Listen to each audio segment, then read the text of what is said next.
Okay, ready? Yep. Sega!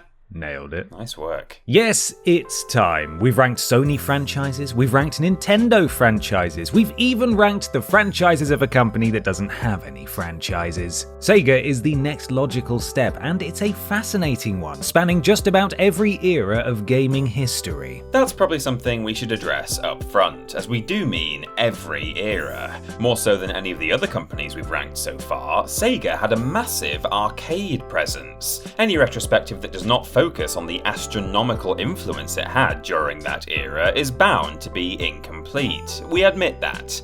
Unfortunately, due to the lack of contemporary reviews of arcade games, we can't really rank them by the same metrics. Many of those games did get home ports, and we will discuss those in turn, but they were almost never as important or beloved as the originals. Of course, Sega wasn't just an arcade developer, so there is plenty to cover here, from their years in the console market to their current role as a third-party developer and publisher. And we're even covering franchises that Sega has acquired over the years, most notably those made by Atlus, after all. Those franchises are some of the reasons that Sega is still relevant today. Otherwise, the rules are simple. We're ranking every Sega franchise from worst to best, based on average critical reception. In most cases, the review averages are coming from Metacritic. In a few cases though, we've had to look back at game rankings, and in even fewer but far more unfortunate cases, we had to look at game facts. Don't worry, we did wash our hands and eyes afterwards. Also, after much deliberation, we decided not to include the Mario and Sonic at the Olympic Games,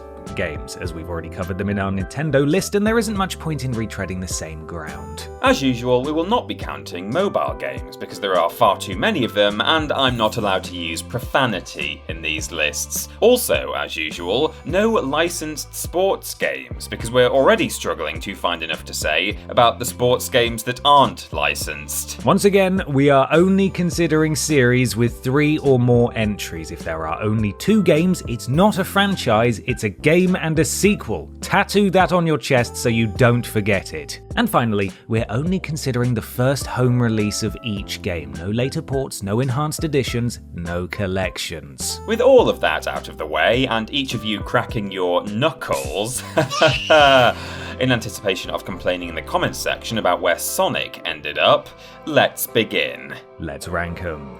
I'm Ben. And I'm Peter from TripleJump, and this is every Sega franchise ranked from worst to best.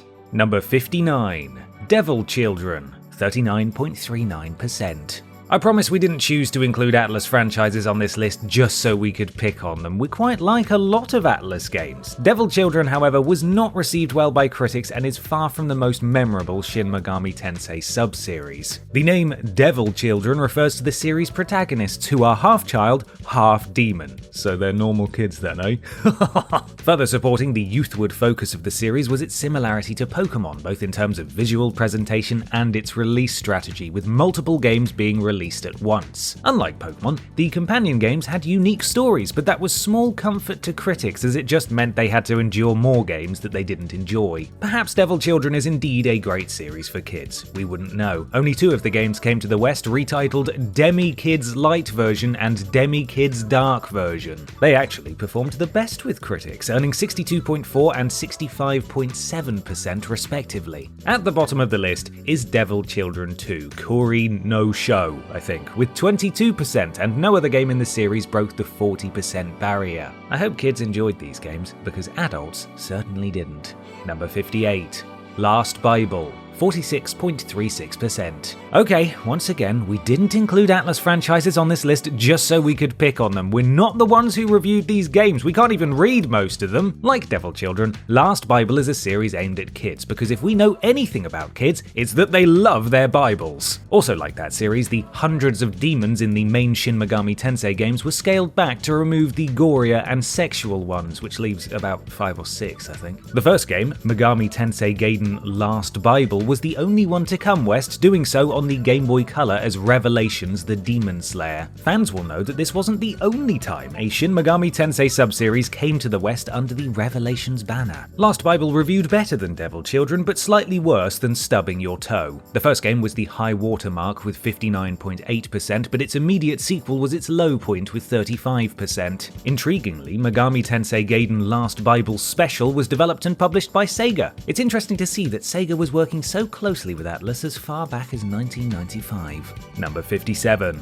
Sonic Boom, 47%. I don't want to single out Sonic as being the only example of a studio mishandling its own mascot, but usually those mishandlings come early in a franchise's life when companies are still working out what its characters should and should not be doing. Sonic Boom Rise of Lyric, however, came out in 2014, proving that Sega still wasn't sure what to do with Sonic 23 years after his debut. Rise of Lyric was lambasted by critics, and understandably so. IGN tried to be charitable by saying, "Rise of Lyric isn't fundamentally broken," which would be the faintest possible praise even if it were true. It earned only 32% on Metacritic, and the game's reception tarnished the Sonic Boom TV series, which was actually alright. Shattered Crystal followed, and they got the first 4 letters right, at least. It scored better with 47%, but some critics felt that it was even worse than its appalling predecessor. Fire and Ice was surprisingly competent, and it scored the highest with 62%, but the fact that it took 3 games to reach competence probably says it all. Number 56. Altered Beast, 54.56%. By the time the Mega Drive released in 1989, Sega had more than 100 arcade games it could have ported for a pack-in title. In fact, the system launched alongside Ghouls and Ghosts, Space Harrier 2, and The Revenge of Shinobi, any of which would have made for appealing pack-ins. And yet, Mega Drive early adopters got Altered Beast, and at least briefly wondered if they should have asked Father Christmas for an NES instead. The original arcade game has its place in history, its place being in this very sentence and nowhere else. But the Mega Drive port is far from required playing. It earned 50.2% on game rankings, and we feel even that is a bit generous. The highlight of the series in terms of critical reception is the Game Boy Advance game Guardian of the Realms. This scored 63%, likely because it didn't come with the hardware and therefore critics didn't have to own it. In 2005, likely to punish Sony for driving them out of the console market, Sega released Altered Beast for the PS2. This game removed everything that made the first game even remotely interesting and replaced it with as generic an experience as possible. Critics hated it even more than they did the original, so well done there. Number 55. The Typing of the Dead, 57.6%. Now, here is a controversial ranking. It's so controversial, in fact, that not a single person here at TripleJump Towers agrees with it. Rules are rules, though, and while there is somebody who could probably sort this out, I don't have time for a 40-minute phone call right now. The Typing of the Dead is a The House of the Dead spin-off, with firing rate and accuracy depending on the player's ability to type words and phrases. Critics and fans loved its quirky, irreverent spin on edutainment, and it still stands as one of Sega's most playful experiments. It scored a well-deserved 83% on Metacritic. 2013 saw the release of The Typing of the Dead Overkill, which combined elements of the House of the Dead Overkill with quick brown foxes jumping over the lazy dog. Critics gave it 71%. So why is the series ranked so low? Well, that's due to The Typing of the Dead 2. We're stuck with GameFAQs reviews for that one, which are shockingly low, 18.8%. If you don't like the placement of The Typing of the Dead on this list, submit your own review on GameFAQs so we can bump it up a few places when we revisit the topic, which will certainly happen after we rank everything else that has ever existed. And sorry. Number 54. Golden Axe, 58%. The Golden Axe arcade game was great, especially for 1989. Its same year port to the Mega Drive even added content, which you'd think would make it a must-have. Critics, however, felt that the port only managed to reveal how shallow it was, and they even stopped laughing at the name Gilius Thunderhead. Golden Axe 2 and Golden Axe 3 both slipped even further in the eyes of reviewers, but it was Beast Rider 2008's attempt at resurrecting the series that really sinks the average. Probably because they tried to resurrect the series by cutting off its head and stuffing its mouth with garlic. like. Critics gave it 44.5%, with the consensus being something along the lines of, "Please, tell us what we need to do as a species in order to prevent you from doing this again." Was the game truly that bad? Yes. Even so, some outlets gave it glowing reviews, such as Play Magazine's notorious 9 out of 10, which said, "Buy 2 for yourself and 1 for everyone you know as Christmas presents, whether they have a console or not, to assure we get another." That's grammatically corrupt, and maybe not only grammatically. Number 53. Alex Kidd, 60.75%. Like Altered Beast's role as the Mega Drive's pack-in title, Alex Kidd's role as Sega's mascot basically amounted to keeping the seat warm until Sonic showed up. That's not to say his games are terrible. Alex Kidd in Miracle World, his first game which was built into several editions of the Master System, earned 74.4%, with his final game, Alex Kidd in Shinobi World, being close behind at 73%. Critics tended to enjoy his early games well enough as they were decent early platformers. His lowest scoring game is actually his sole outing outside of the Master System, Alex Kidd in the Enchanted Castle, with 47.6%. Sega had hopes that Alex Kidd would do for the Master System what Mario was doing for the NES, but even fans of the series would have to admit that he was inferior to both his direct competition and to his own successor. He starred in 5 games in as many years. We aren't counting the cycling-themed spin-off, and he should feel damned grateful for that, but since 1990 he's been relegated to cameos and a single remake. There's no reason he can't have a latter-day resurgence, but we also can't imagine too many people are holding their breath. Number 52. Space Harrier, 62.66%. Space Harrier was the celebrated sequel to Space Harry and the predecessor to Space Harriest. I'm taking the mick, of course. That was a joke based on a progression from adjective to comparative to superlative, and I hope you enjoyed it. Really, I have no idea what to make of this title, as it implies the interstellar journey of something like this. Nevertheless, nice game! Space Harrier was a technological showcase in the arcade with a hydraulic motion simulator that ensured nobody went home with the contents of their stomach. Designer Yu Suzuki even created an aim assist feature for the game, which was never advertised, but which made Space Harrier feel more fair than other 3D shooters of the era. It was less impressive on consoles, but that was to be expected. The first port to Sega's own Master System scored a mediocre 66.4%. 2 sequels followed, both in 1988. Space Harrier 2 scored only 54.37%, but Space Harrier 3D fared a bit better than the original, with 67.2%. As its title suggests, the game was in actual 3D and required Sega's 3D glasses to play. What if you didn't have those? That's okay. You could unlock a standard version of the game by first, beating it in 3D. Good luck doing that while your screen looks like this. Number 51. Phantasy Star Universe, 65.56%. Phantasy Star Universe is a spin-off series of Phantasy Star Online, with the developers trying to place more of an emphasis on the offline experience. That's a good impulse. I just wish they'd also had the impulse to make a better game. Reviewers saw the experience as mediocre, with most of the criticism going towards its presentation, which was at home on the PS2 version, but not on the Xbox 360 or PC, as well as its repetitive gameplay and environments. Its 2 sequels, Phantasy Star Portable and Phantasy Star Portable 2, were better received, but not by much. All 3 games scored between 63.67% and 69% nice, meaning that even when this sub-series was at its best, it was overshadowed by better action RPGs on the market. Despite the sub-series' willingness to provide robust single-player campaigns, online features were significant enough that large chunks of the game are no longer playable. That obviously didn't affect reviews at the time, and therefore does not affect its placement on this list, but it is a reminder of how ephemeral games can be, with even big titles slipping through our grasp if we aren't careful.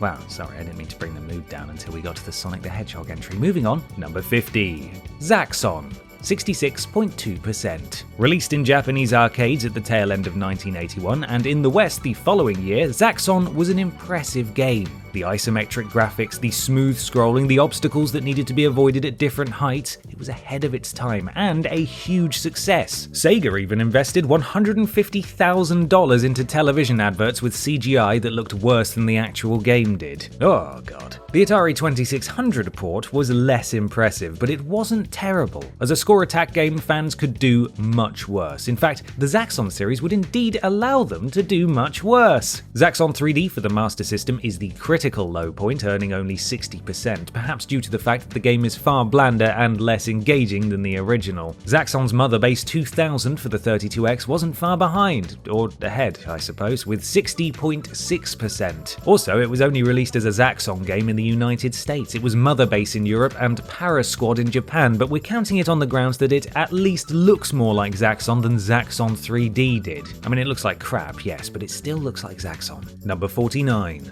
Afterburner. 67.3%. Whatever Sega may have become, it's impossible to deny the importance and brilliance of their arcade years. Case in point, Afterburner, which still looks great and was positively mind-blowing in 1987. It was urgently addictive and stood out among other games at the time which simply couldn't compete with the level of pure excitement that it offered. In Japan and the UK, it was the top-grossing arcade game of the year, and it hit the top 5 in the US. Impressive. Less impressive was its lone home port for the Master System, which scored 61.4%. Unlike most of the franchises on this list that originated in arcades, the Afterburner series continued to climb higher in critical reception after shifting to consoles. In fact, the highest rated game in the series is Afterburner Black Falcon for the PSP with 73%. Critics appreciated that each of the three pilots had their own stories, which was a good way of making the game feel like it offered more value. Not a bad way to end things. In fact, we're not sure why it ended at all. Digital distribution services seemed like a perfect home for Afterburner in bite-sized downloadable form. Unless that happens though, we're just glad the series went out on a high. Number 48.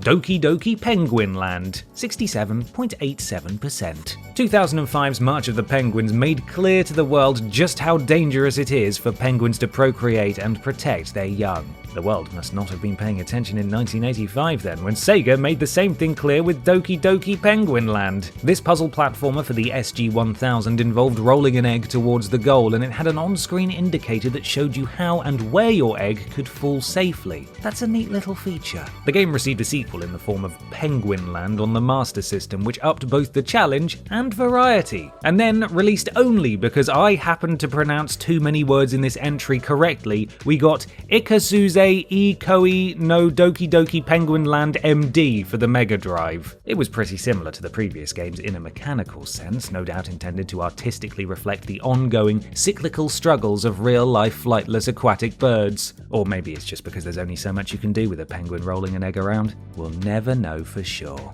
Number 47.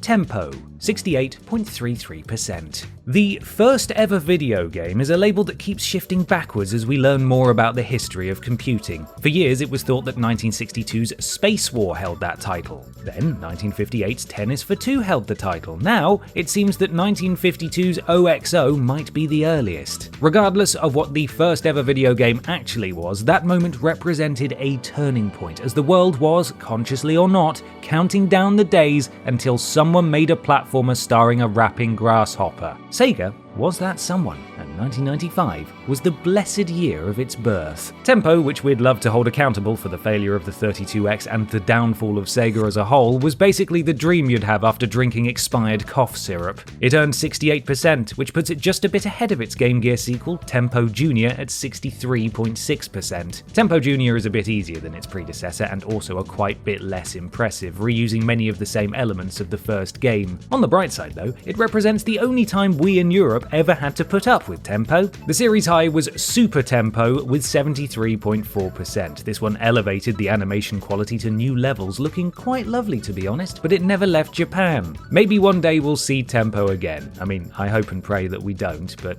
maybe.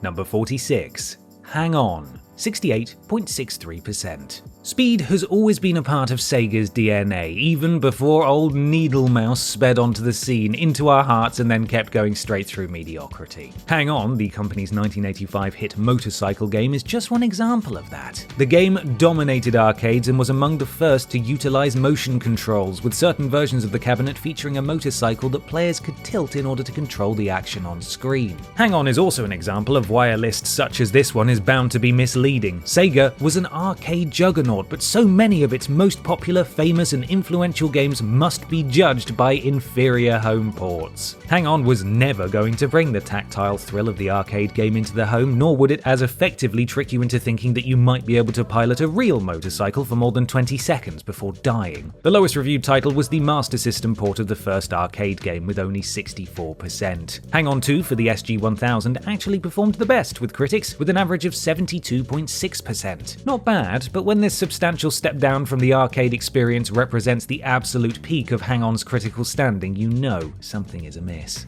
Number 45. Megami Tensei, 68.74%. Right. We know that this is a placement nobody will agree with, including the critics who gave Megami Tensei this placement in the first place. Those who rated the early games low will think the average is far too high, and those who rated the more recent games favourably will think the average is far too low. And hey, they're both right. Megami Tensei has always been an interesting series, full of fascinating philosophies and ethical dilemmas, but the execution hasn't always been as strong. Early games were obtuse and punishing beyond reason, with difficulty resulting from randomization rather than challenge. As the series has evolved, it's also gotten better, which in turn has exposed it to a wider, more appreciative audience that is more willing to engage with its strange concepts, brutal combat, and demons made of willies. The games nearly always have individual continuities, but certain characters and themes do recur, and there is usually a focus on the automation of demon summoning, which gets out of hand just as quickly as you expect it would. The games also tend to alter the outcomes depending on the player's choices. Of course, the games are about apocalypses, so there's rarely a truly good ending, but you do get to see how your own decisions influence the precise flavour of mankind's downfall. That's nice? What can I say? They're dark games. If you prefer smiling to frowning, maybe stick with Persona. Number 44. Columns, 68.8%. What do you get when you combine Tetris with... Actually, let me start that again. What do you get when you remove just about everything from Tetris? Why, you get Columns, the puzzle game that inspired countless players to say, maybe I don't like puzzle games. We're being harsh, certainly, but there's so little to say about Columns that it's hard not to focus on, well, how little there is to say about Columns. The game presents you with endless stacks of gems, and it's your job to not fall asleep. The fact that Columns involves colour matching, which Tetris did not, did help the Game Gear port to show off the main advantage of that system over the Game Boy. And the fact that Columns wasn't very fun helped the Game Boy show off its main advantage over the Game Gear. The first home console version, for the Mega Drive, earned a lukewarm rating of 56.3%, with every other sequel occupying the space between Revenge of Columns at 51.5% and Hanagumi Tyson Columns 2 at 76.6%. There is one strange exception, however. Columns GB Tezuka Osamu characters for the Game Boy Color, with 81%. This game is... well, it's Columns again, only this time, characters designed by Tezuka Osamu stare directly into your soul while you play it. Apparently that's worth a few extra % on its own. Number 43, Super Monkey Ball, 69.59%. Debuting in 2001 as an arcade game with a joystick you probably didn't want anyone to catch you using, Super Monkey Ball quickly made its way to consoles, serving as a launch game for Nintendo's GameCube. It also represented the first time anyone had put the words Super, Monkey and Ball together in that order. The game was... okay, look, I could try and find something profound to say about Super Monkey Ball, or we can both just agree that it's fun to roll monkeys around, labyrinth style, gobbling up bananas along the way. It immediately found a fan base because, well, come on, look at it. I mean, what more could you possibly want? It also had an exceptionally high skill ceiling, granting it a more enduring appeal than Sega probably expected. And yes, I said appeal, that technically qualifies as a pun. That first game and its immediate sequel earned 87% on Metacritic, which made history again as the highest rated debut for any fictional simian encased in a translucent sphere. Sadly, those two games would remain the high points of the series. fans remained loyal, but reviewers grew tired of knocking their monkey balls around. Super Monkey Ball Adventure only hit 53%, which might be expected due to its shifting gameplay, but then again, the more traditional Super Monkey Ball 3D is not far behind with 55%. Number 42, Majin Tensei, 70.33%. If you've played the Devil Survivor games, you might wonder why Shin Megami Tensei didn't dip into the tactics well more often. Both of them are excellent, and the wide range of monsters and abilities lend themselves well to the genre. In truth, however, those games were preceded by an entire trilogy of tactics games that remain exclusive to Japan.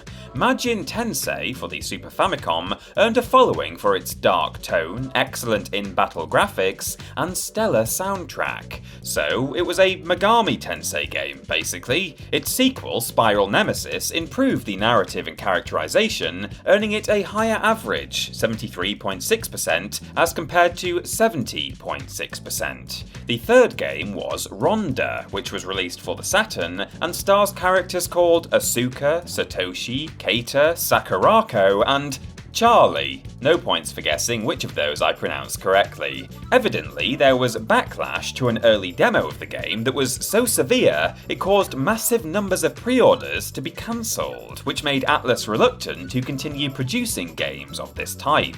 I say evidently because I found a lot of claims in English, but no English language sources to back it up. Regardless, the game has a negative legacy and certainly looks like a fan game that got out of hand. It scored 66.8%, which is far from terrible, but it drags the average right down. Number 41, Shinobi, 70.35%. While you were at your frat parties, I studied the blade. And by that I mean I played Shinobi.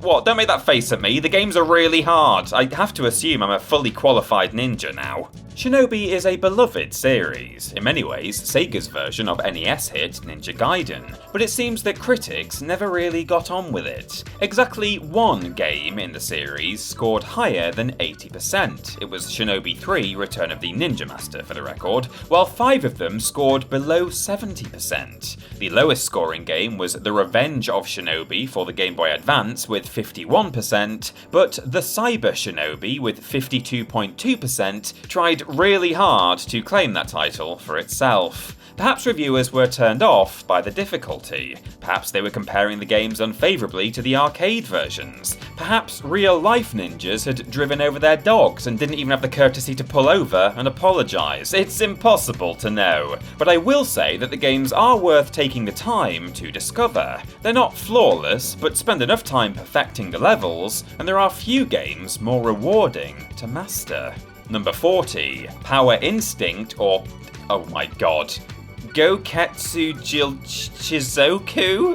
70.4%. God, you couldn't have just called this one Power Instinct, could you, scriptwriter? You just had to stick oh, you've written it again. Goketsu Chizoku in there.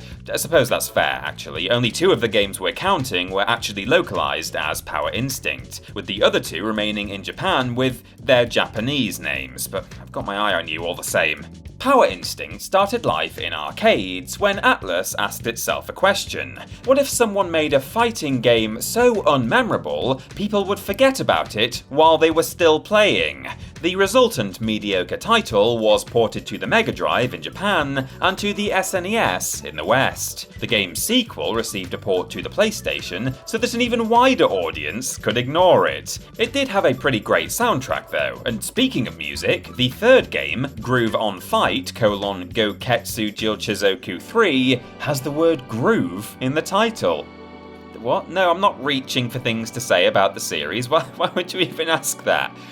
Other than that, I can say that it features tag team battles which are genuinely well executed, and the animations look great. Finally, there's Shin Goketsu Jilchizoku, Tukon, Matrimele for the Neo Geo, and once again, it's not bad, but just isn't memorable for any reason, other than perhaps the title. Such is the series overall.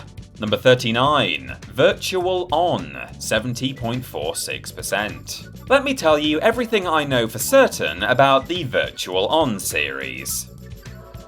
Okay, now that's out of the way, Virtualon appears to be a series in which giant robots beat 7 shades of out of each other. And if that sounds like I'm being dismissive, I assure you, I mean it as a great compliment. Western audiences have not gotten official releases of most Virtualon media, but it does have a sturdy fan base, and the games that have come westward have been well received. Critics and fans were enamoured by the selection of robots and the surprising depth of the combat, especially when compared to traditional robot fighting games. The lowest rated game in the series is Cyber Troopers Virtualon: Mars, which is spelled with a Z, for the PlayStation 2 with 54%, while the highest rated is Denu Senki Virtualon Oratorio Tangram MSBS version 5.2 with 79.88%. At least it better be. If I find out the writer of that script made me say that entire title for no reason, I will look for him, I will find him, and I will kill him. God, that one was worse than Kingdom Hearts. Finally, there was Denu Senki Virtualon X Tuaru Majutsu No Index Tuaru Majutsu No Virtualon, which, hang on, there's nothing else written here. He did just make me read that for no reason. Oh, Alexa, add Kill Philip Reed to my shopping list. Right, thank you. Number 38, and please hear us out here. Sonic the Hedgehog, 71.13%. Alexa, add Kill Philip Reed to everyone else's shopping list. Oh, how the mighty the armadillo have fallen. Believe me, I take no pleasure in the fact that Sega's mascot, its flagship franchise, and its most significant contribution to popular culture is this far down the list. It's embarrassing, and far from wanting to kick the series while it's down, I sort of just want to hold it and promise it that everything will be alright, even though I know full well that it won't be. I'll just take this moment before we go any further to remind you that every single ranking in this list is based on an average critical review score, not our opinions. Thank you very much, comment section. So, let's break it down. Of the nearly 40 Sonic games we are considering in this list, only 7 have earned a score of 85% or higher. Those are Sonic the Hedgehog and Sonic the Hedgehog 2 in their 16-bit incarnations, Sonic the Hedgehog 3, Sonic & Knuckles, Sonic Adventure, Sonic Adventure 2, and of course Sonic Mania. To put things into perspective, more of his games have scored below 60%. The franchise would have done even worse if Sonic Boom hadn't constituted a trilogy, allowing us to chop it off like a gangrenous limb.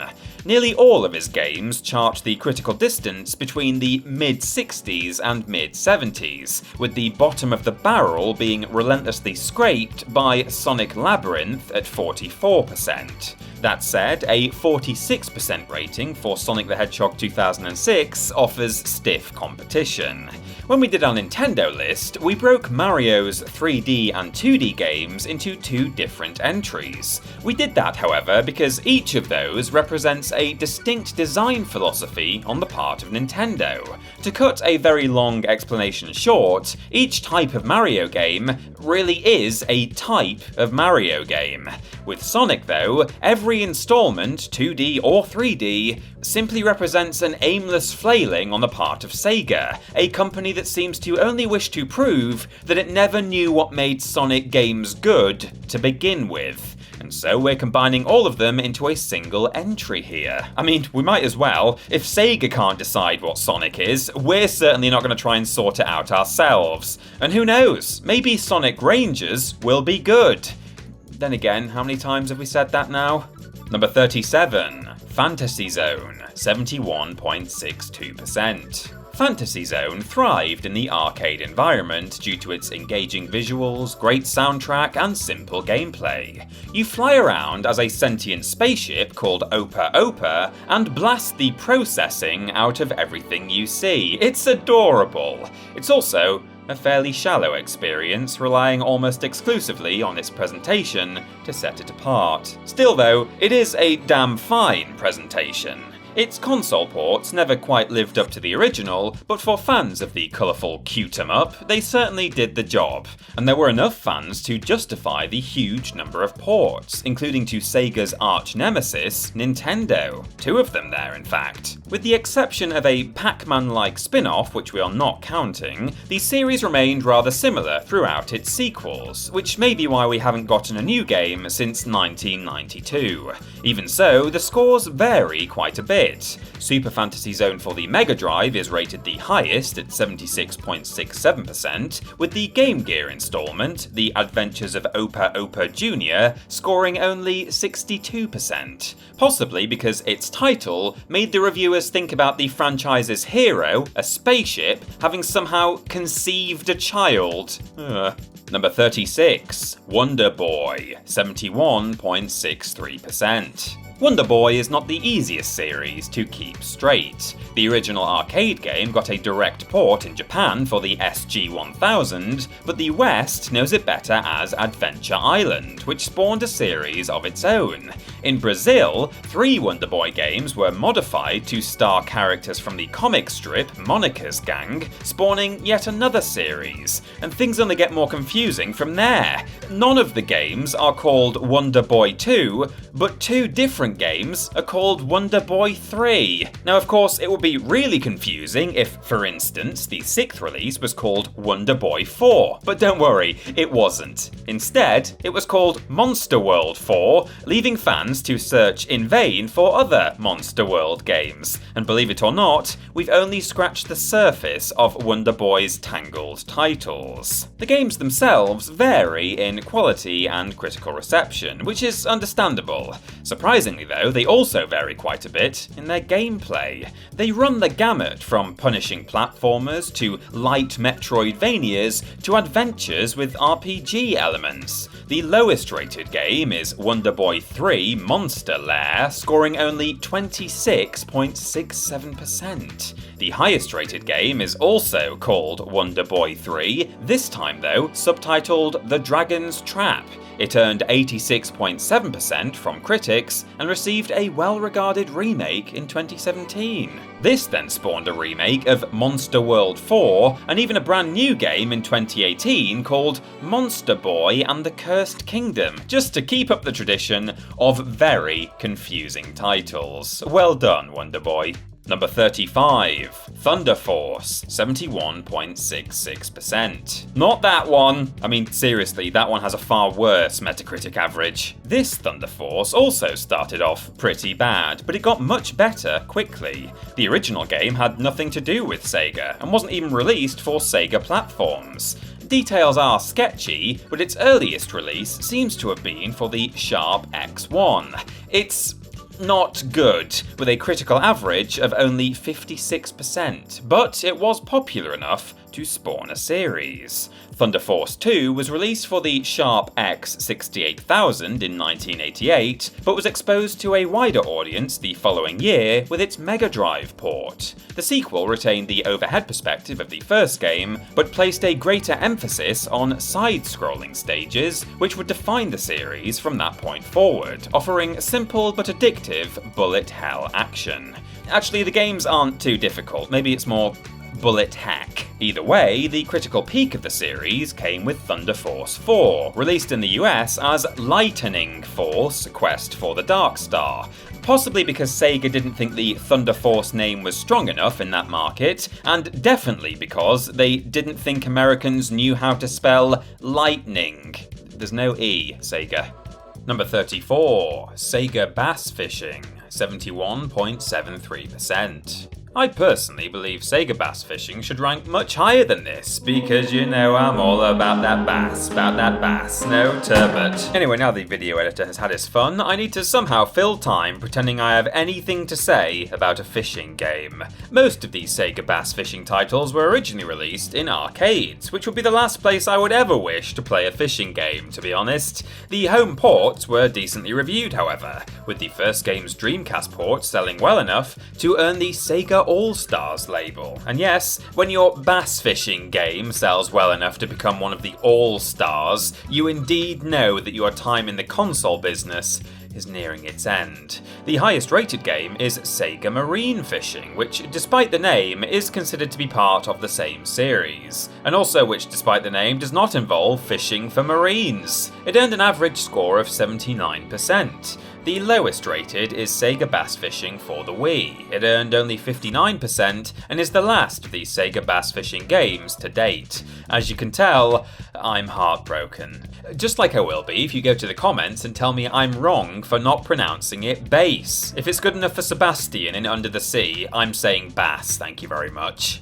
Number 33, Monaco GP, 71.95%. It's far from Sega's best remembered or most beloved racing series, but Monaco GP existed. Okay, that might not be entirely fair. In 1979, this represented a perfectly good racer, albeit one in which you didn't actually race. You just drove endlessly until you eventually exploded, which incidentally is how I'd like to go out. Incidentally, this game got a home console release in 1983. The series shifted into high gear though with Super Monaco GP, which more closely resembles modern racing games. It got two distinct console releases, a 16-bit version for the Mega Drive and an 8-bit version for the Master System, which also made it to the Game Gear. The Mega Drive version was far superior in the sense that it was a game that reasonable human beings might want to play. The series got one true final entry with Ayrton Senna's Super Monaco GP2, named for and endorsed by the 6-time winner of the real-life Monaco Grand Prix. This game has never been re-released, and it's likely to stay that way, as Senna passed away at age 34, only 2 years after the game was published. It's also the highest rated title in the series at 77.6%, serving as an unintentional salute to a career cut short. Number 32, OutRun, 72.06%. The original OutRun arcade game was developed because Yu Suzuki had a single brilliant idea. What if you didn't have to be good at racing games to look good playing them? OutRun's flashy cars, glamorous locales, and bikini babes all contributed to a sense that you weren't a guy playing a video game, you were a god on wheels. Also, no matter how poorly you played, you could just keep driving as long as your timer didn't run down. OutRun was an immediate hit, and it's still considered one of the most influential racing games ever. It even inspired an entire generation of music. Yes, you can thank OutRun for both the existence of synthwave and for the fact that all of its album covers look like this. The home ports, though, failed to capture the feel of the arcade games, which was understandable. The series did end up getting better as hardware improved, peaking with 86.6% for Outrunners on the Mega Drive. Sega can take some solace in the fact that they didn't develop its lowest scoring game, OutRun Europa. Instead, that was the work of Probe Software and worldwide poo merchants US Gold.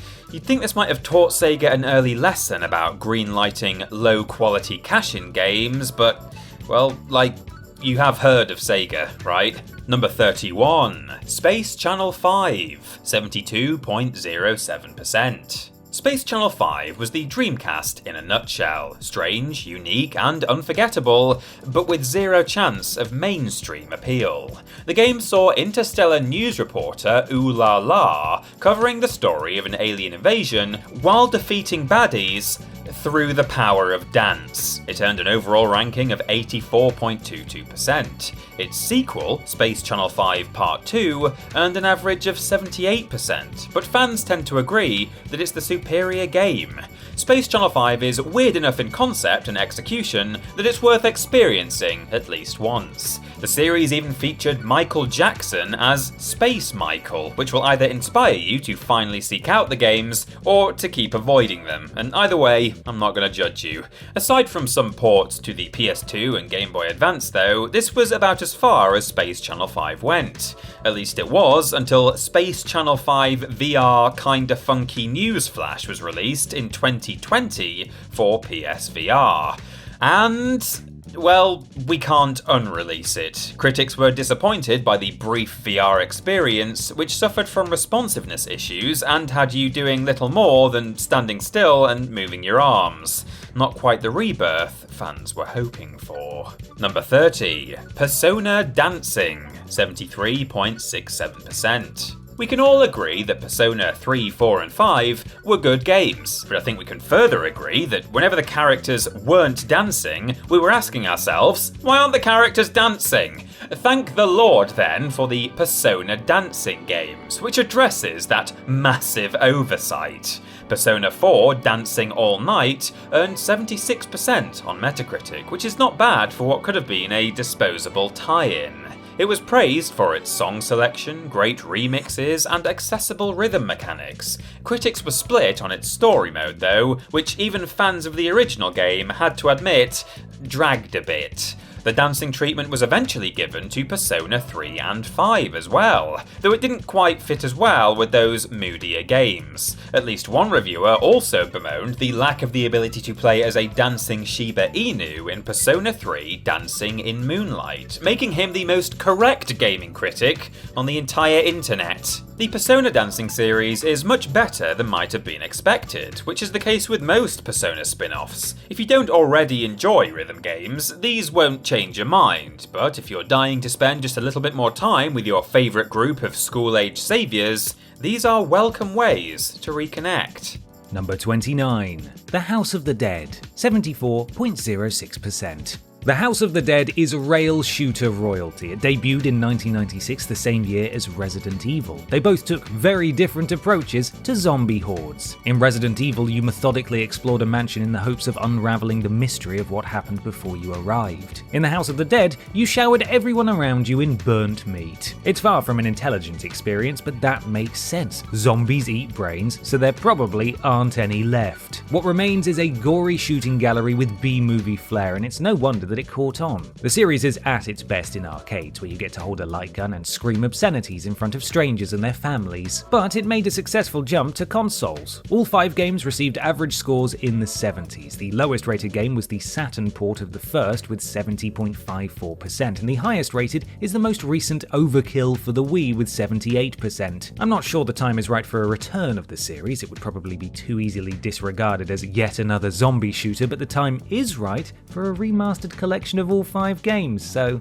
give me that, Sega. Number 28. Shining, 74.61%. Sega's sprawling RPG series is not the easiest to untangle, and changes made in localization don't help matters. Sometimes the story of one game will lead into another with a separate subtitle and completely different gameplay. Characters appear in different games under different names, and characters with the same names will actually be entirely different characters. In addition, relationships between characters were also changed during localization, and even these localizations would differ, with some changes being reverted in later ports. Suffice it to say, we're tossing all of the Shining games into one basket, whether it's Shining Force, Shining Tears, Shining Blade, or Shining the Holy Ark, which is what I used to call...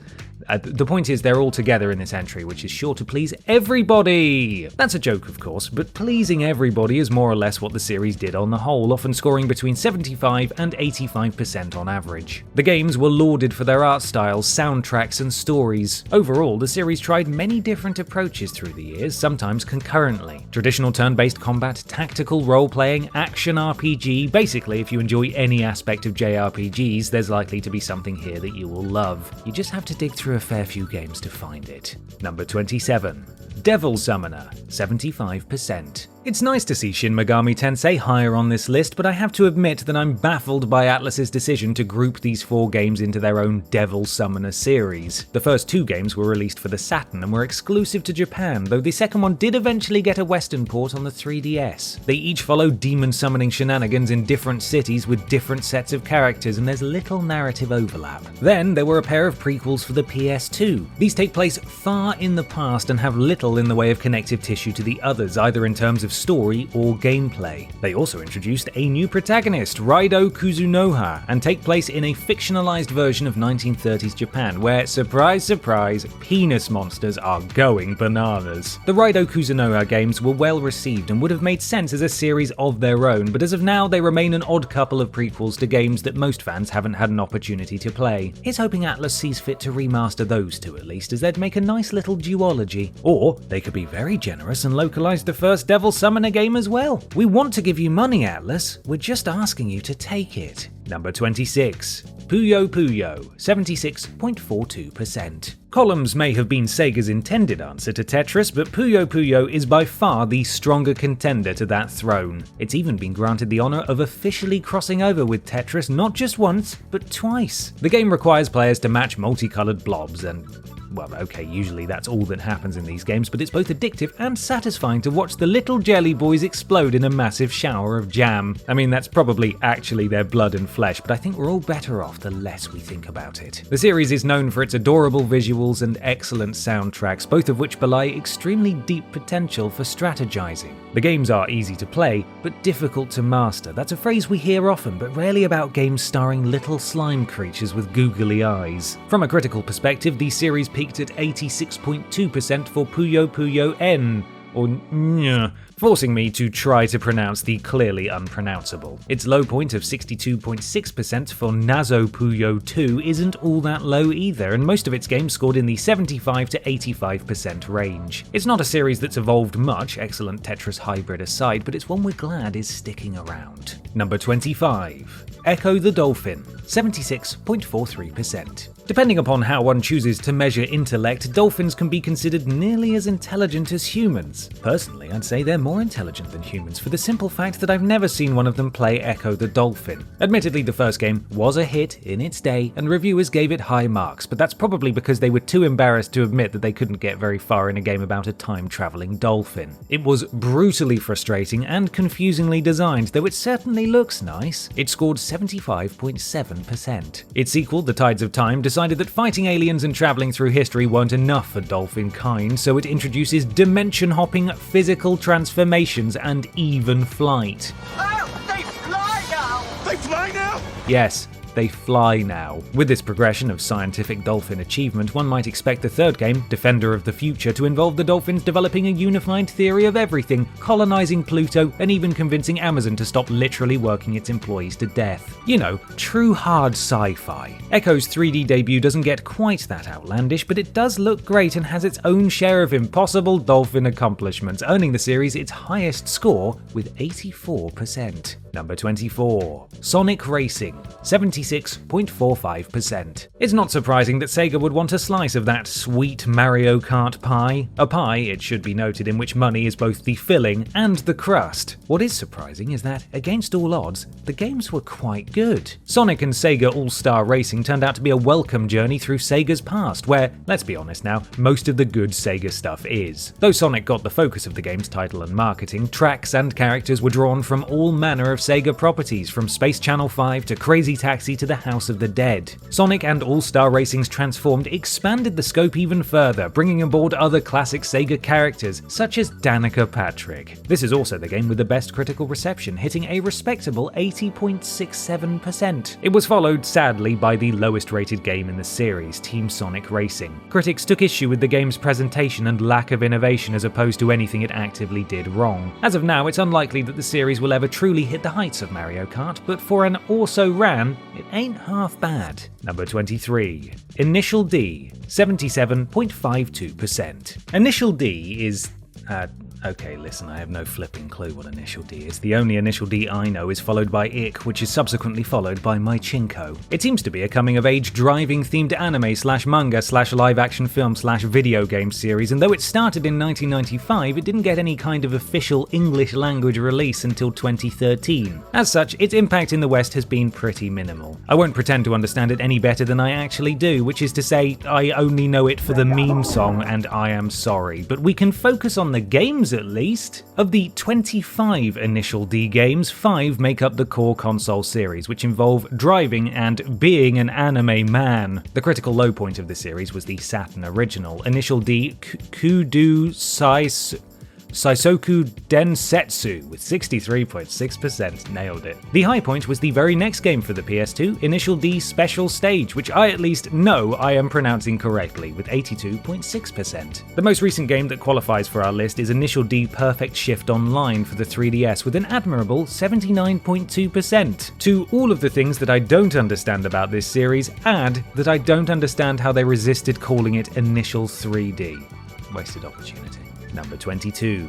Sakura Wars, 78.63%. As we've seen many times on this list, Sega has always been open to experimentation. Maybe too open, but on the whole, it's a good thing. Sometimes the company is so open to experimentation that they're not even sure what to call the result. Sakura Wars is a sort of steampunk dating sim visual novel RPG, which the company decided belonged to a brand new genre called dramatic adventure. I admit that's a bit catchier than how I just described it. And that dramatic doesn't just describe the tone. Drama is a theme in the series, with the game's Magical Girl Squad using a theatre as their cover. Wait, did I mention the Magical Girl Squad? I probably didn't need to. You already guessed that there was a Magical Girl Squad. Sakura Wars has been largely exclusive to Japan, likely because it began life on the Saturn and then moved to the Dreamcast, two systems that didn't sell well in the West. Weirdly, the West did get the final game in the original continuity, So Long My Love. Sega discontinued the series after that, only finally bringing it back in 2019 with a reboot. This also marks the series' critical low point, but at 73%, we certainly can't say that it's been received poorly. Number 21. Phantasy Star, 78.75%.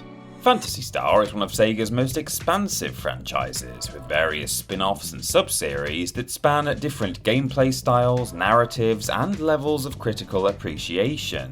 The 4 games that make up its core series are no different in that last regard, with scores ranging from 68.14% for Generations of Doom to 87.06% for The End of the Millennium.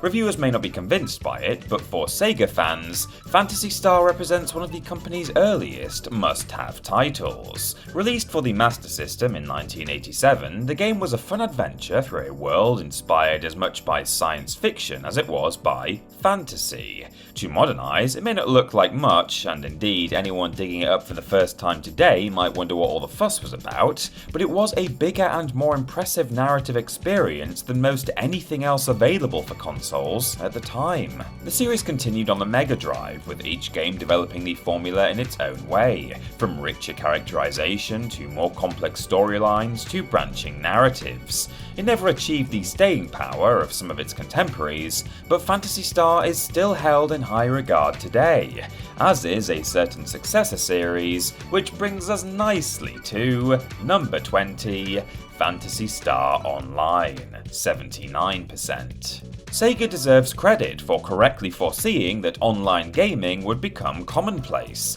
but rather than being content with predicting the future, they attempted to bring it about far sooner than technology would actually allow. The Sega Channel and MegaNet in the mid-90s were 2 early examples, and the company kept pushing for it right through their final console, the Dreamcast. This is the specific reason Phantasy Star Online was created. Convinced that online play would save the company's fortunes, Sega set about developing games that would take advantage of it. This gave rise to Choo Choo Rocket and holiday-themed add-ons for Sonic Adventure, but the flagship title was Phantasy Star Online, a rich and compelling RPG that would give gamers an experience they could only have on a Dreamcast.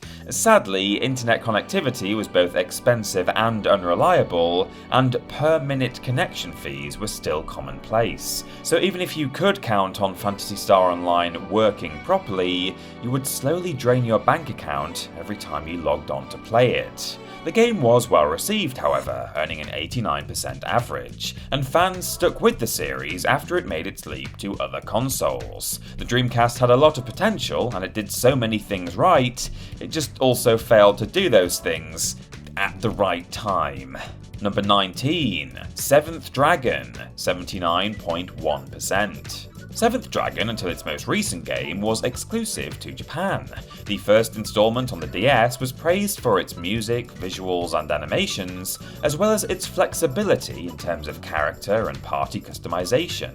The game had a story, of course, but it was the story of the world around you, a world in which either dragons or humans were destined to be exterminated. Your own characters were blank slates, experiencing their own journeys however you chose to let them play out. It was followed by two PSP sequels, Seventh Dragon 2020 and Seventh Dragon 2020-2, not 2022, that would be really ahead of the game, which moved the action from a fantasy-tinged past to the futuristic year of, well, 2020. I mean, 2022 might have been better in hindsight. Granted, I wasn't paying much attention in 2020, but was Tokyo actually attacked by dragons?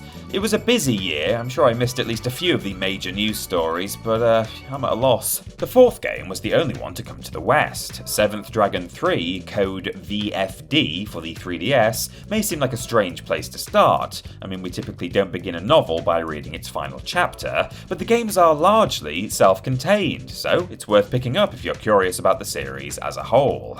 I mean, let's be honest, unless Sega decides to localize the rest, it's not like you really have many other options. Number 18, Sega Rally, 79.22%. As you've seen, Sega has a lot to be proud of when it comes to racing games, and Sega Rally isn't even the highest rated of them. There's more to come. You can probably guess what the remaining series is, and it's safe to say it was aiming for a different audience entirely. For the audience that prefers their racing games to feature racers and racetracks and racing, Sega Rally is as good as it ever got. It relies less on gimmicky and attention-grabbing flashiness, and more on providing a sturdy, rewarding racing experience. Sega Rally Championship earned 90% on the Saturn, making it not just the highest rated game in the series, but actually one of the highest rated games on the Saturn overall. It wasn't quite enough to turn the fortunes of that console around though, and its sequel also failed to do so for the Dreamcast. That sequel did score 81.77% on average though, so it certainly wasn't for want of trying. The low point of the series came with its final proper entry, Sega Rally Online Arcade, which released for the Xbox 360 and then for the PlayStation 3. It hit only 70%, likely because by that point there were a wealth of other competent racers on consoles, and Sega Rally didn't offer much else. Number 17, Hatsune Miku Project DIVA, 79.32%. Hatsune Miku is a Vocaloid character / voice bank who dresses like an adorable assassination robot from the future, and for all anyone knows, that's exactly what she actually is. In keeping with the DIY nature of the Miku software, the games have varying levels of customization, from outfits to characters to music videos.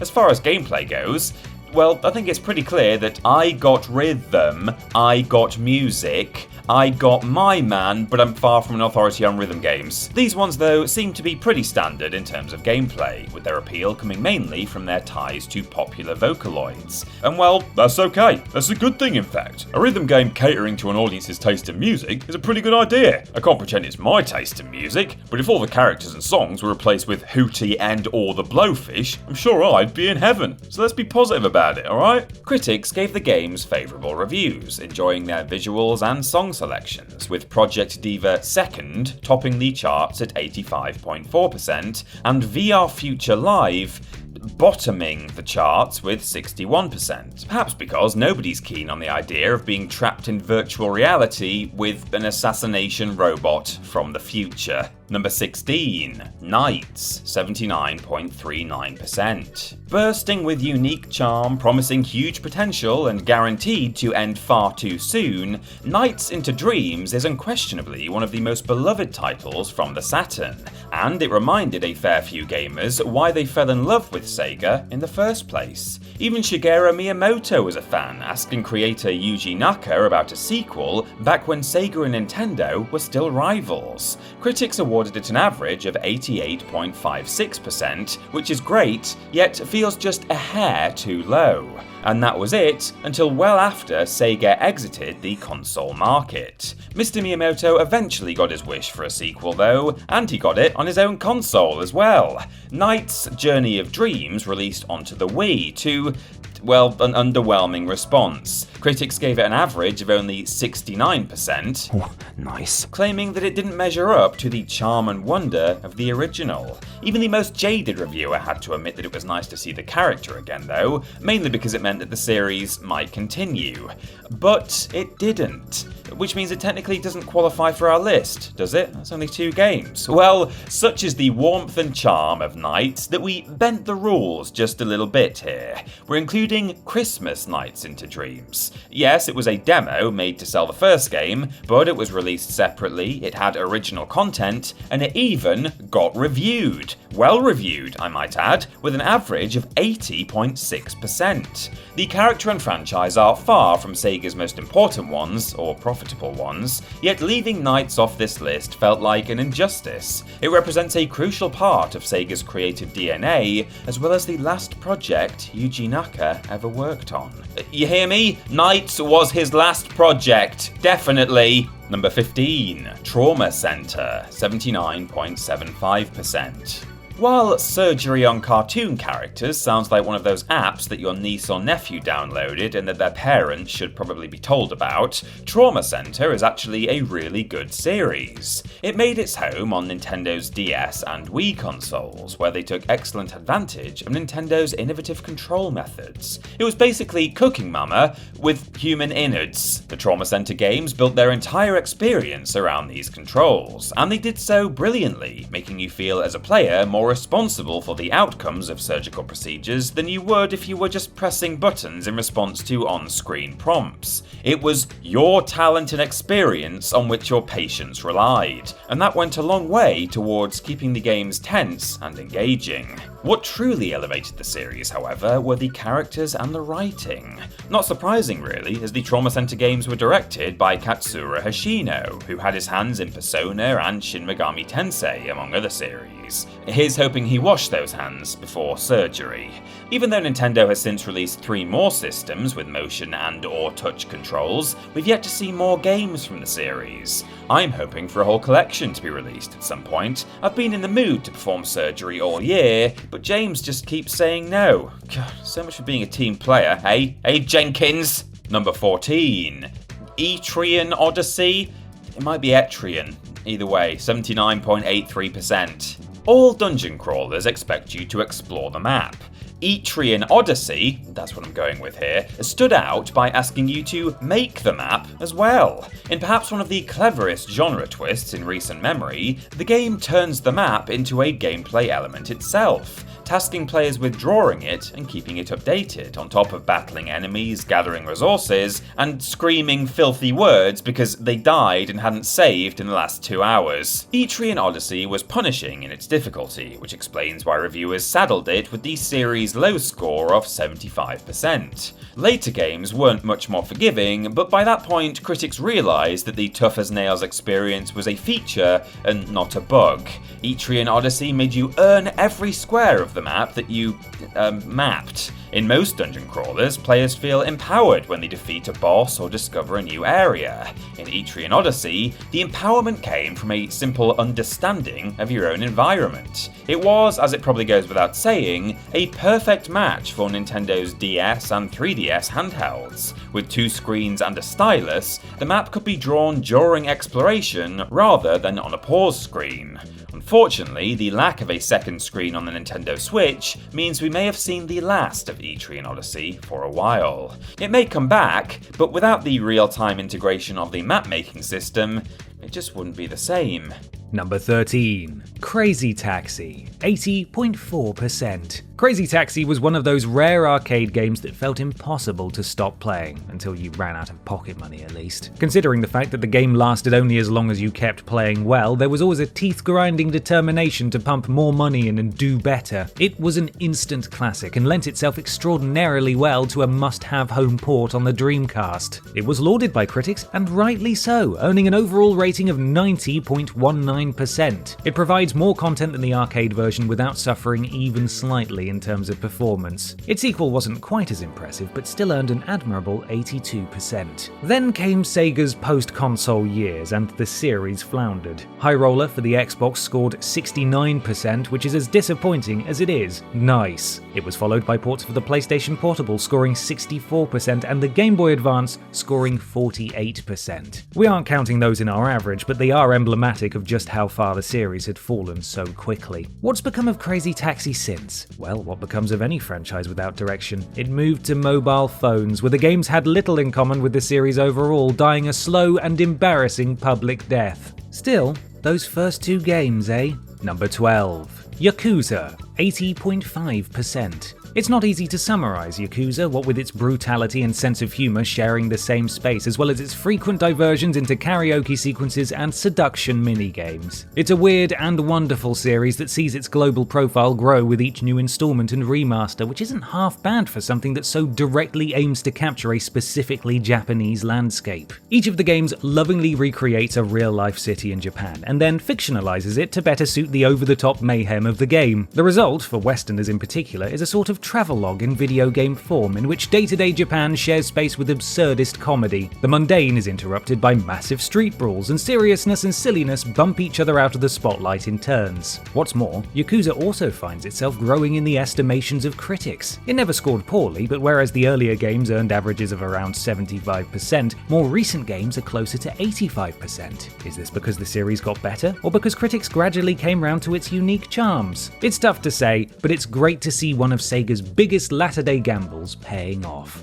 Number 11. Virtua Tennis, 81.19%. Virtua Tennis is tennis. I mean, it's pretty good tennis by all accounts. I wouldn't pretend that I know the difference between pretty good tennis and pretty naff tennis, but going by the reviews, people who understand tennis seem to enjoy Virtua Tennis, and I am very profoundly happy for them. The first console game in the series, released for the Dreamcast, earned 92% on Metacritic, and Virtua Tennis 2 was not far behind with 90%. According to critics, the game really shined in 4-player mode, which was probably a great feature for tennis fans who had 3 friends and who were also tennis fans. Or just people who had 3 friends, I wouldn't know. The series continued to perform well until Virtua Tennis 2009, which released in, oh man, I had it a moment ago. I wrote it down somewhere, I'm sure of it. Right, got it. 2009. Except for Japan, where it was released in 2010 for what I'm sure was an extremely good reason. It scored a career low of 71%, but was outdone soon after with a 68.33% average for Virtua Tennis 4. Will the series ever return? If it does, will it rise again to the giddy heights of its debut titles? I don't know. The only thing I can say for sure is that I'm not the guy you should be asking. Number 10. Shenmue, 81.78%. Shenmue is a bit like Marmite. You either love it or you're me. In truth, it is a profoundly divisive series, and that's clearly by design. Yu Suzuki's masterpieces and/or mad ravings clearly come from a place of love. The series begins with young hero Ryo witnessing the death of his father at the hands of an assassin. Ryo sets out to find and defeat the murderer, which is the kind of story most games manage to tell easily enough. Shenmue, however, has unfolded over the course of 3 games and is still, according to Suzuki himself, only around 40% complete. Good news for fans, who may have another 4 games to look forward to. Bad news for me, who has another 4 games to look forward to. Players looking to reach plot point after plot point won't enjoy the journey, but those who are interested in exploring small environments, engaging repeatedly with NPCs who have their own routines, investigating every object, and essentially living in the world rather than playing through it, are likely to fall in love with it. The first game is still the best received of the series, with a score of 89.34%. The second game is close behind with 88%, and it's Shenmue 3, perhaps obviously, that drags down the overall rating with its 68% score. Number 9.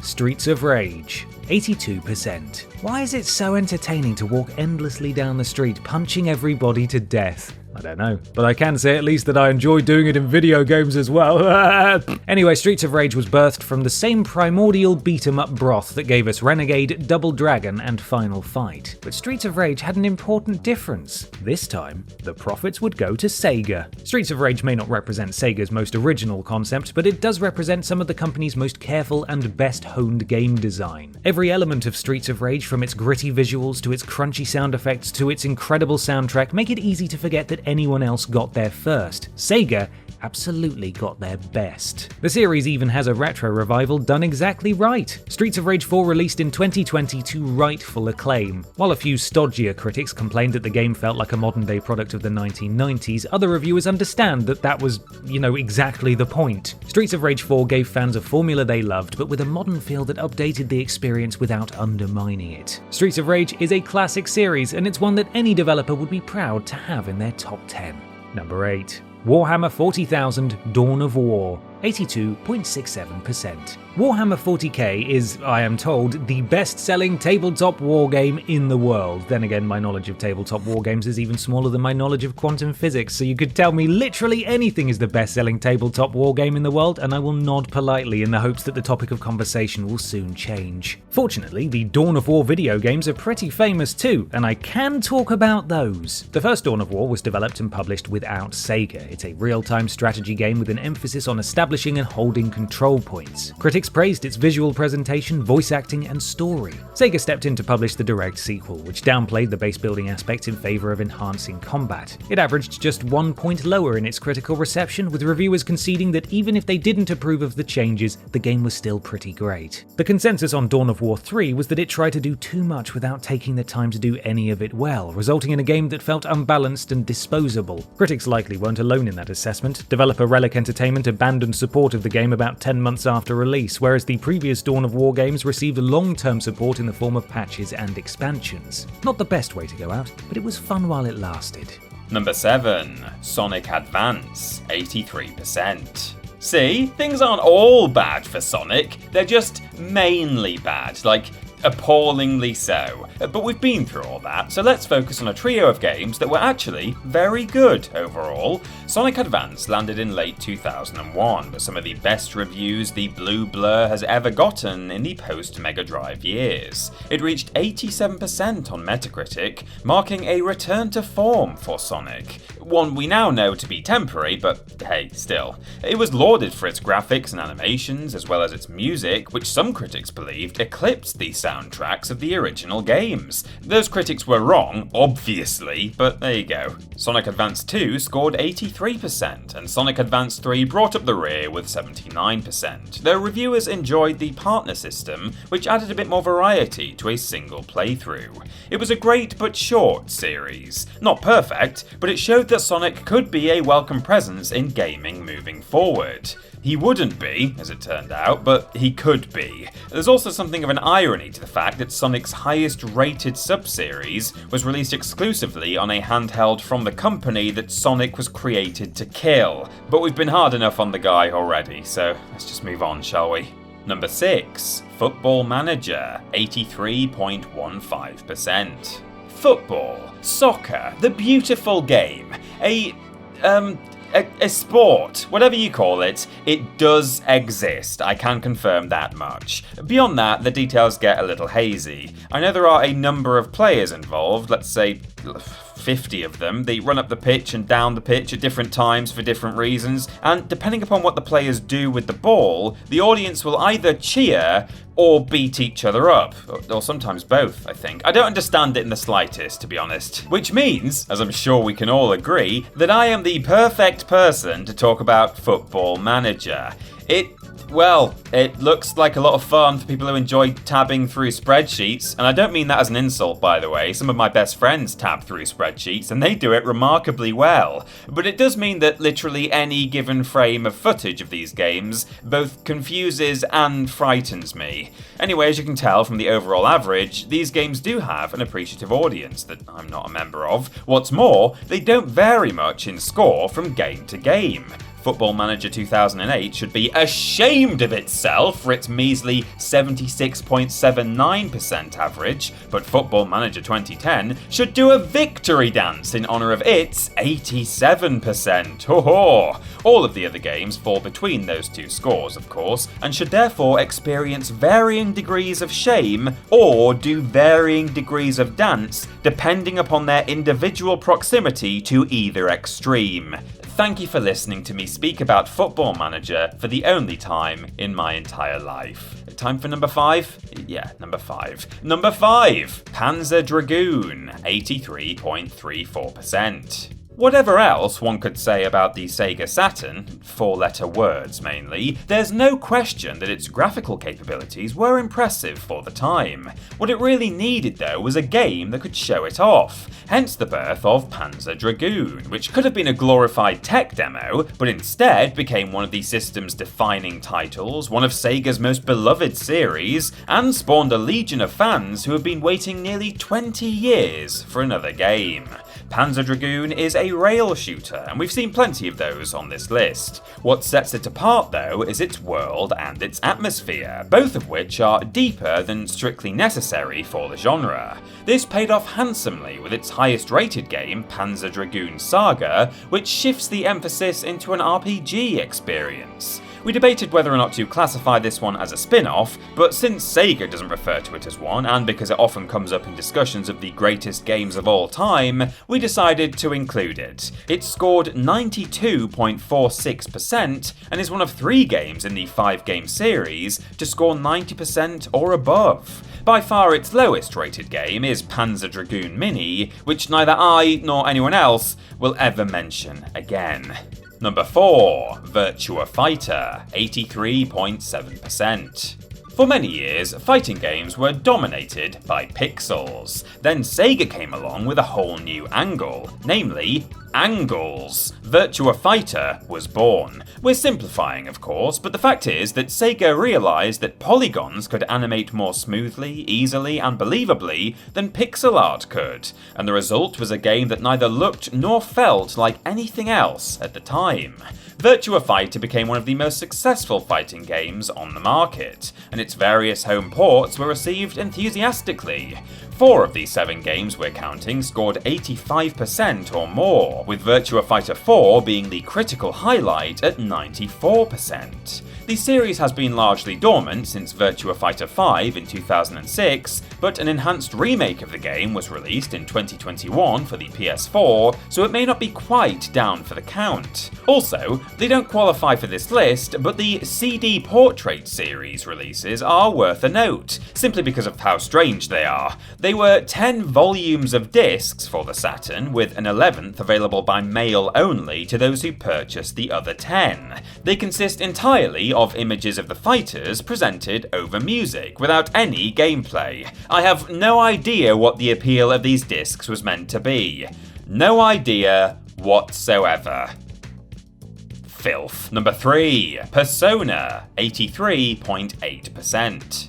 One of Sega's most popular series, via Atlus of course, Persona has gone from strength to strength. It had humble beginnings on the PS1, but the first game's unnerving atmosphere, sense of mystery, and roster of compelling characters all made clear that this was a series to keep an eye on. It was followed by a pair of Persona 2 games, Innocent Sin and Eternal Punishment. Eternal Punishment reviewed 10 points higher with a score of 83%, and things only got better from there. Persona 3 marks the beginning of what we would call modern Persona games, reworking the art style and cementing the template of social links and time management. It featured a banging soundtrack too, even if I can't make out a single word that anyone's singing. It scored 86% on Metacritic, which was soon eclipsed by Persona 4's 90%. Persona 4 lightened the mood, if not the subject matter. It also introduced what might still be the series' strongest cast of characters and voice actors, and it wove a genuinely unforgettable coming-of-age story through a small-town murder mystery in a way that's impossible to duplicate. Persona 5 is the critical highlight of the series though, reaching a remarkable 93% on Metacritic, making it the second highest rated game on this entire list, with Virtua Fighter 4 beating it by a single point. With the extraordinary commercial and critical success of the series, there's no doubt we'll get a Persona 6 at some point. It's just a question of whether or not we'll live long enough to see it release. Number 2, Total War, 84.07%. For more than 20 years, Total War has been at the forefront of innovation, design, and critical reception of the RTS genre. That's right, 20 years. If you played Shogun Total War upon release, you should probably be in bed by now, Grandpa or Grandma. Developed by Creative Assembly, Sega acquired the publishing rights to the series in 2005, and it was a wise investment on their part. Total War continues to provide fans with war in its totality, and I have it on good authority that this is what fans of the series are probably looking for. Sega also wisely seems to have taken a hands-off approach to the franchise, allowing Creative Assembly to produce the games as they see fit, under the assumption that the developers know what's best. This is very good, as it spares us from ever having to endure Total War Boom, Rise of Lyric. In the 2 decades of the series' history, 8 games have scored 85% or above on Metacritic, and only 2 of them have fallen to 75%, which is an impressively high series low. Recurring criticisms focus on the fact that entries can sometimes feel like the same game with a different coat of historical paint, but that's a superficial concern, quite literally, and it never really detracts from the fact that the series does continue to evolve, refining its existing mechanics and adding new ones only when they will benefit the experience. It's not for everyone, but Total War is an example of how to do a long-running series exactly right. And yet there's one other war-related franchise that manages to outdo it. Ben, if you'd be so kind. Number 1. Valkyria Chronicles, 84.55%. Valkyria Chronicles should have been a mess. It marries cutesy anime tropes to a horrific war drama spanning many years. It takes larger-than-life cartoon characters and places them in a deadly serious situation. It retells real-world history through the warped lens of alternate reality fiction. And it meshes gameplay from tactics games, RPGs, third-person shooters, and visual novels. Valkyria Chronicles does so much that it's a miracle that it comes together as well as it does. In fact, everything works so smoothly that it's impossible not to be impressed. It's funny, tense, upsetting, and uplifting in turn, with a roster of identifiable characters rather than nameless squad mates. Your goal isn't only to win each battle, but to bring as many of these human beings home alive as possible.